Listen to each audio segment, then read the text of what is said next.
We all natural, need super, not the man. God's plan comes. About Eve, the woman in this relationship, based on the way Adam, approached this scenario, or when it came to his wife and came to Eve. How do you think that play in today's society? With the woman is in control of most relationships when it comes to men. For me personally, I certainly hate when a man says happy wife, happy life. That don't exist. Any man that says that, in my opinion, has lost his ground in the marriage. Because, and I'll come back to the question so you can answer, but because if we want to see joy and happiness in our kids and our wife and our spouse and our significant other, but as a leader, you still have to make difficult decisions. You still have to say no. You still have to know that, just because it may bring joy to your wife's face or to, her personally, because, we all want something in exchange, right? If you make your wife happy, you think you're going to get someone on the back end. Right. But if you're not putting yourself in a position to be a true leader, and, hopefully in other episodes or other topics that we touch on, we can really speak about how the man has lost his way in society because of everything that's transpired. But, this saying that if your wife is happy, but for sure this is not what the family's supposed to be doing, then you have to put your foot down. And this is going to be a very hard discussion or very hard thing to talk about because we've gotten away from it. And I ain't saying that a man is supposed to be a woman's, like he's supposed to dictate or, slave labor or whatever. I'm saying is that you're going to enjoy your wife. You're going to have a real camaraderie. You're going to have a real relationship. But at the end of the day, things still have to be ran through the man because we've been actually called and put in position to lead our family. And if you're allowing your kids or your wife to take any type of, ground in what God has called you to do, then you're being disobedient. That's his bottom line. So how does what Adam did in the Garden of Eden with Eve, how does that apply today? Of their actions? It definitely applies today because, like you were saying earlier, when men pass the authority to the woman, he has no ground now. I think that it happened a while back when men had to go to war, women had to take, started preparing for their family, feeding them and just, disciplining them and everything. And when the men came back from the war, they was actually emotionally disturbed. They couldn't really adapt to, the warness and what they saw in war. And when they came back home, you wanted to be that loving, kind husband that went to war, but it didn't work out that way. Right. And because women had been put in position to take charge now, I can see why they would have to stand. I'm going to do me and you do you, and I don't care. I get that. But we're talking about godly men. Yeah. Godly men are going to be the ones that know the word, know Christ, going to love you, respect you the way they're supposed to. Women that's independent right now, and you're going to have, if you say you church-going women, you're going to have to start acting like church-going women, which have to be doers, not just goers. You have to be a doer of the word. A doer of the word means you have to let the Holy Spirit deal with you. All the challenges you're going through right now as strong and independent and had the authority for so long. If you really want a husband, you're going to have to let all that go and trust the Lord. But you have to get yourself right first. Because God's not going to send you somebody when you're not right. And I'm in agreement with him because I don't think a good man should come to a woman that's not ready to know how to deal with a relationship, a household, children. That's a very big responsibility. So if you wait for the Lord, the man really wants to have a wife. He'll wait till he'll get himself straight to. He'll do the counseling. He'll do the scripture. He'll do the fasting. He'll do the praying for real. He'll get baptized. He'll receive Jesus. All this have to come into play. So when you meet one another, your spirits will tell each other if you're for each other. Right. But if you just want to hang out and have fun, then just do that. Don't say you're going out looking for a man because that's not the way you find a good man. Right. In order to stay in scripture and have a loving relationship and want these things for your life fulfilled and be joyful and loving and kind to each other, that's what you're going to have to do is truly walk in the word. And I'm going to tell you, when God put Adam and Eve in the garden, he made them husband and wife. He didn't make them girlfriend, boyfriend. He made them husband and wife. Amen. But because society or church is not really talking about husband and wife relationships, they're just really talking. We need to get out of that and start promoting marriage again. But we need marriage to be right, not just get married because the scripture tells you that he rather for you to marry than to burn in lust. Yeah. That means your lust, your hormones, everything is, is out of whack right now. You don't have any control over your emotions. We do sexual acts as we doing it. We don't care who's involved, who gets hurt. We gotta get past that and come back to being husband and wife. I don't understand how somebody can stay with someone for years and don't marry that person. Yeah. What are you looking for? I mean, what are you waiting for? Right. I mean, did you have a plan when you got with this person? Yeah. If you love them the way you say you do, I think you need to go ahead, get married, but do it the right way. Make sure you both receive Jesus, get baptized, stay in the Word. Find a church that you two can actually, go to and get something out of to grow together strong. So when you bring children into your family, you be able to talk to them, minister to them, guide them, because it takes a lot to be a parent. And when you're a single parent, it's double. So, and when you're a single parent, don't be looking for a man to help you raise your children. You already raised your children. You're doing a good job with your children. And you got to understand about children. Children don't want their mom or their dad to just run out and get somebody to bring them in the household and say, call me dad. That it shouldn't be like that for children. Right. They should feel secured, loved, and they come first. If you're going to get with somebody that already have children and you have kids too, you got to bring the kids together. Let them, get to know one another, grow together too. You can't just blend people together and expect it to all go well. It doesn't work like that. So when Adam and Eve, disobeyed God and got tossed out the garden, and this is the punishment that came on Eve. He said that. Oh, I'm sorry. You can read the scripture where he said, "This is where the curse." I don't want to call it curse. I just want to say that this is what the Lord said to them when they came out of the garden. You can turn the next page. And where he said what he said to the woman and man. And the serpent, because the serpent is the devil. As long as he out there, he'll do everything he can to take you all, stir you in the wrong direction, because that's his mission, is to get you to go hell with him. And don't trust in the Lord's word. Mm-hmm. So he said to the serpent, the serpent, the woman. Oh, you want to start at?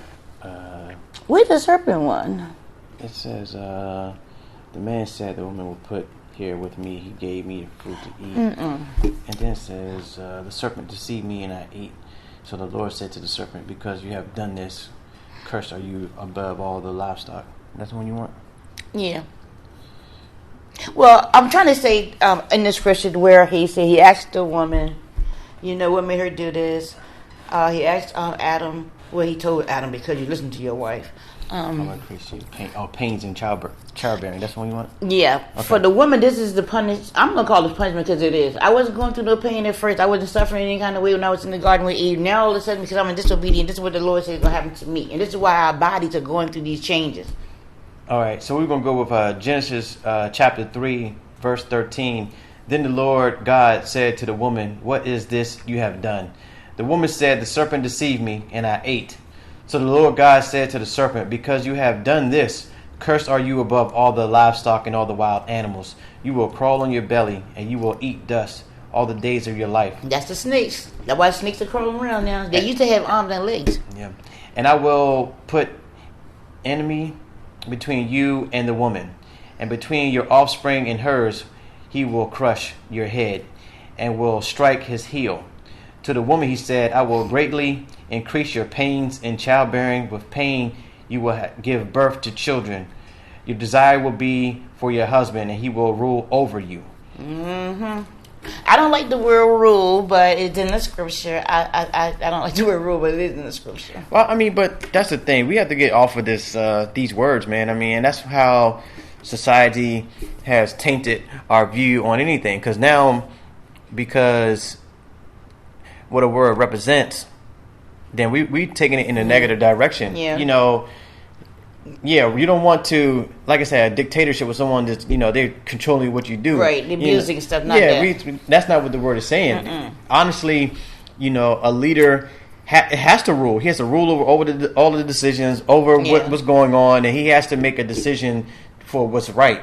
So when it says be submissive, most women will look at it like, well, I'm not submitting to anybody. But what the Bible is saying is that you're submitting. You're submitting to someone that has your best interest. Right. That's not going to do any harm to you. Right. We're looking at it like, okay, if I'm going to submit to somebody that's going to shoot me like dirt, then don't do that. That's not what we're saying. We're saying that you're just like when you're going for a job. You want to know who the CEO is. You want to know who the department head is, or your manager. Because if this person don't know how to lead people, you're not gonna let him tell you what to do. Nope. You're not gonna be led by somebody that's incompetent, you know. Right. And that's the same thing with marriage. You know, you're not. Yeah, most people gonna be like, well, I don't want to know somebody ruling me, or you know, I'm not gonna be submissive to nobody. But you're looking at it like you're looking at a person that you're not. That doesn't have your best interest. Right. For a man that doesn't have your best interest. Right. So that's not what we're trying to say. That's not what the Bible is saying. Or you know, regardless of what I say, it's what the Bible is saying. When it says, you know, you need a godly man, that man is totally led by the Holy Spirit and Jesus Christ. There's nothing else that's controlling this man. And if you know that, and you're in the Bible, and you're being obedient to God, you know that your husband has your best interest. Yep. You know, he loves you. You're not going to see any harm or danger come to you. He can make the best decisions for his family. And that's really what it's saying. And that's really what we have to abide by. But you know, I wanted to go back real quick to what you were saying, because I wrote a couple of notes while you were talking. And you know, women are not supposed to be looking for a husband. Okay, so let's just start there. Yep.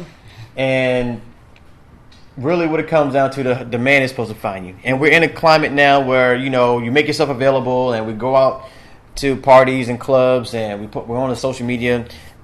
Dating apps and stuff, and for me, just personally, I had my own issues when it comes to dating, and did some foolish things that I know now that it prepared me to understand love, and it helped me to prepare myself for a real relationship and a real marriage, because I ended up getting married in vain, outside of God's will and outside my mom, my family will. It was very kind of a very dark scenario for me when that happened, because I wasn't in the Word at all. I had been saved, born again Christian, and I know about church, and I didn't help other people come to Christ, and I didn't participate in the church. I was doing all these things that was necessary, but it was a period in my life where I gotten away from the Word. And my mom, my sister, my brother, we was outside of the Word. We was outside of the covenant. And so when that took place, I really understood that my position as a man, I didn't have any ground. I didn't have any footing. I didn't have any control, because, this is for all men that was in a situation. If your wife makes more than you, or if your wife is older than you, or she has more experience, or she brings more to the table, you are going to feel insignificant in that relationship. You're going to feel weak. You're going to feel like, okay, damn, I ain't got nothing to offer, so I'm just here. She telling me what to do, and she pushing you around and being obnoxious and things like that. And that's not what God is calling you to. And I'm talking specifically to men, because I was in that situation. What I'm saying? God is not calling you to get bossed around. God is not calling you for people to treat you whatever they want to treat you. Right. Your kids should not be running the household. Your wife should not be running the household, and you just sitting there on the couch, drinking a beer, watching football. That's not what you're called to do, And I didn't get all the way to the extent of having kids and even being married that long, but I just knew in that short period of time, this is not what I wanted, and this is not what I was called to do. And I know that I did everything outside of God's covenant, so it was never going to work to the magnitude of like the way it should have been. I wasn't reading scripture. I wasn't praying. I didn't anoint my house. I didn't do anything. And then I'm sitting here thinking, like, why am I having such of an evil, time right now? And, B is like, not only with the war situation, but even when drugs came into the scene, and how a lot of us was on Section 8 back in the day, and the husband or the father couldn't even be in a household, because in order for a woman to get, assistance from the government, the man could be present. Yep. So over time, that is, if the man is not bringing in any money, and the government says this is what you have to do, this is what you have to abide by. So now the kids are being grown up with just a single parent,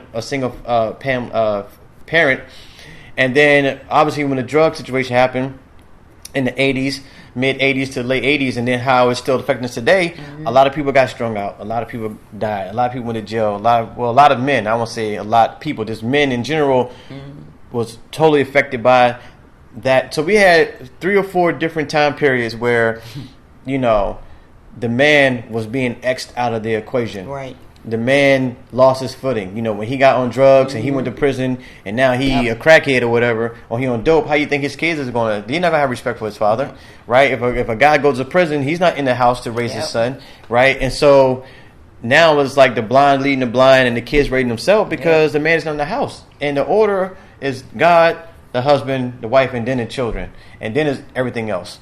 And if the man is missing, you can't really expect from what the Bible say. This is not what I'm saying, because what I say doesn't matter. The woman's not supposed to be in that position. Nope. Just straight up and down. God talks to the husband, and then the husband relays the message, and then he governs what's going on. So if the husband isn't there, then guess what's going to happen? A lot of the chaos is going on. And I read I looked at a video that was it was listening to a pastor, and he was one of the biggest things when he was doing prison ministry is just that men are in prison because he never gotten love from their father. This all stems back to the father not being in the household. The father didn't teach him how to be a man, didn't teach him how to defend himself, didn't teach him right or wrong, and that is still true today.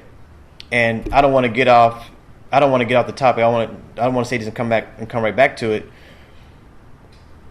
If in this day and age, regardless of how you're growing up, and I'm talking to men specifically, if you're having sex and you get a woman pregnant, be in that kid's life. Be in the life. If you're not going to be in the kid's life, don't have sex. I mean, first of all, I'd rather for you to be married and do it the right way. Mm-hmm. But, it's hard to tell someone not to have sex. But, men, please be a father. Be a father. I mean, come on, man. It's too much going on right now. It's too much books, videos, history that have happened for men right now not to be in the household. Stop selecting people that you don't want to build a family with. Just because if you're in the moment and she's available and she said yes and you want to have sex with her and then she get pregnant, then you acting like you don't want to be with her. Dog, don't do that. That's up to you. You're making the mistake of having sex with someone that you don't want to raise a family with. So just cut that out, man. Like if you need help or assistance, it amazes me that we'll go out and do all this stuff, and then when it comes to getting with someone and having a kid, then all of a sudden you don't know what to do. You don't know what to do. So that's just that's be for a later date. But for women and men also, to get back to this whole Adam and Eve thing, it says in the scripture to test the spirit. So women, if a man is approaching you and he claims to be of God and you met him in the church and he a minister and all this other, you got to test the spirit. You have to be so focused on the word and what your purpose is that whenever man is coming to the forefront and you testing him spiritually, you should already know. Yeah. And we know that your decision making, that this is for all of us, our decision making is going to be clouded if you're lonely. Yeah.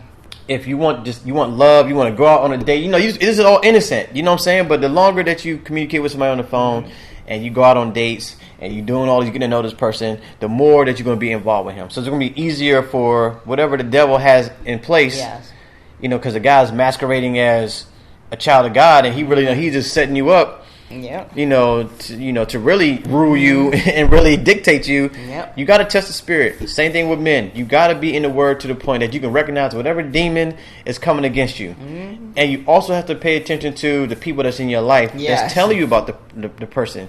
Yep. So my mom and sister met my ex-wife, and he was just like, why he with her or whatever, blah, blah, blah. At the time, I'm like, okay, just whatever. And most men are like that. Most men is like, hey, it is what it is, and we don't think nothing of it, and then we get ourselves into a jam, you know what I'm saying? But if I had just took heed to what my mom and sister was trying to tell me, I wouldn't have been in that situation. But thank God that I went through that situation because it helped me grow and understand love and marriage like that. I don't mean to ramble on, but it's just that it's just certain things that we need to really generally talk about, more often, whatever. So.